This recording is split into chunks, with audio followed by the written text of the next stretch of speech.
हे guys welcome. इस video में हम देखने वाले हैं इंट्रोडक्शन टू ऑप्टिकल फाइबर्स। तो स्टार्ट करते हैं आज की video. Introduction to optical fibres. तो ऑप्टिकल फाइबर्स क्या होती हैं देख लेते हैं। ऑप्टिकल फाइबर्स आर ग्लास और plastic pipes as thin as human hair. जो ऑप्टिकल फाइबर्स होते हैं वो ग्लास या फिर प्लास्टिक के पाइप्स होते हैं। और कैसे पाइप्स होते हैं? बहुत ही थिन पाइप्स होते हैं, बहुत ही पतले। कितने पतले होते हैं? ये होते हैं ह्यूमन हेयर के बराबर पतले। It work on the principle of total internal reflection TIR। और जो ऑप्टिकल फाइबर्स होती हैं वो किस प्रिंसिपल पे वर्क करती हैं? ये वर्क करती हैं टोटल इंटरनल रिफ्लेक्शन के प्रिंसिपल पे, TIR पे। When light enters into the optical fiber, it undergoes successive total internal reflections from side walls and travel the length of fiber along a zigzag path। तो जब light enter करती है optical fibre में, तो जो light होती है वो सक्सेसिव टोटल इंटरनल रिफ्लेक्शन करती है।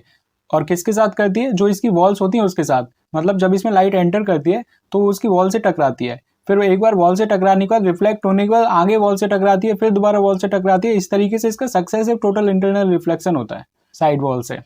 और ये जो लाइट ट्रेवल करती है पूरी ऑप्टिकल फाइबर में, वो जिगजैग पाथ फॉलो करती है। जैसा कि आप इसमें देख सकते हैं, इसमें लाइट एकदम स्ट्रेट नहीं जा रही है, ये जिगजैग वे में जा रही है। When light travels from the one end to the other end of the fiber, there is very small loss of the light through the side walls। जब लाइट ऑप्टिकल फाइबर से ट्रेवल करती है तो side wall से reflect होने के बाद उसकी लाइट का जो लॉस होता है वो एकदम स्मॉल होता है। तो इसमें डेटा लॉस के चांसेस भी काफ़ी कम होते हैं। अब ऑप्टिकल फाइबर में और देख लेते हैं। Optical fibre consist of mainly 3 regions.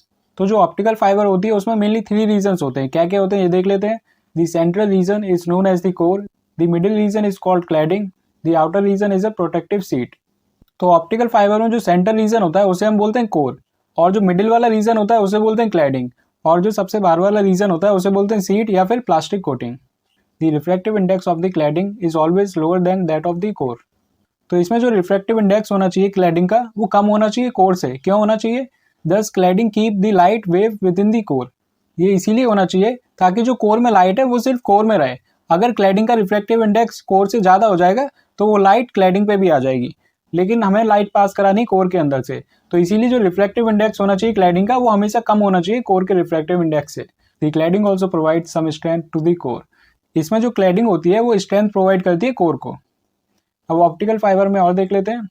The outer protective sheet protects the cladding and core from abrasion and moisture. Optical fibre में जो सबसे बाहर वाली लेयर होती है, मतलब सीट होती है, वो प्रोटेक्ट करके रखती है किसको? कोर एंड क्लैडिंग को, जो इसके अंदर होते हैं। किससे प्रोटेक्ट करके रखती है? एब्रेशन से एंड मॉइस्चर से। एब्रेशन मीन्स होता है घिसना। तो जब ऑप्टिकल फाइबर का मूवमेंट होता है तो ऑप्टिकल फाइबर के अंदर डिफेक्ट्स आ सकते हैं एब्रेशन की वजह से, मतलब घिसने की वजह से।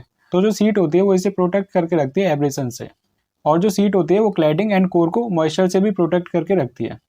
इन general it's outer diameter ranges from 100 to 750 micrometre. Generally optical fibre की आउटर डायमीटर की रेंज होती है 100 to 750 माइक्रोमीटर तक। Core diameter ranges from 5 to 600 micrometre, और जो कोर की डायमीटर होती है वो वेरी करती है 5 to 600 माइक्रोमीटर तक। Whereas cladding diameters varies from 125 to 750 micrometre, और जो क्लैडिंग की डायमीटर होती है वो वेरी करती है 125 to 750 माइक्रोमीटर तक। अब इसे और देख लेते हैं। Optical fibres are fabricated from glass और plastic which are transparent to optical frequencies. जो ऑप्टिकल फाइबर्स होते हैं वो बने होते हैं ग्लास से या फिर प्लास्टिक से, और ये ट्रांसपेरेंट होते हैं ताकि जो ऑप्टिकल फ्रीक्वेंसी होती है वो इसमें से इजीली पास कर पाए। With these materials 3 major types of fibres are made. तो ग्लास एंड प्लास्टिक का यूज करके हम मेनली 3 टाइप्स के फाइबर्स बनाते हैं। इसमें फर्स्ट है plastic core with plastic cladding. मतलब इसके अंदर जो कोर होती है वो भी प्लास्टिक की होती है और जो क्लैडिंग होती है वो भी प्लास्टिक की होती है। सेकेंड आता है glass core with plastic cladding. इसके अंदर जो कोर होती है वो तो ग्लास की होती है, लेकिन इसके अंदर जो क्लैडिंग होती है वो प्लास्टिक की होती है। इसमें थर्ड आता है glass core with glass cladding. इसमें जो कोर होती है वो ग्लास की होती है और जो क्लैडिंग होती है वो भी ग्लास की होती है। तो ये हमने देखा इंट्रोडक्शन टू ऑप्टिकल फाइबर्स। सो इस वीडियो में इतना ही, मिलते हैं अपनी नेक्स्ट वीडियो में। Thank you for now.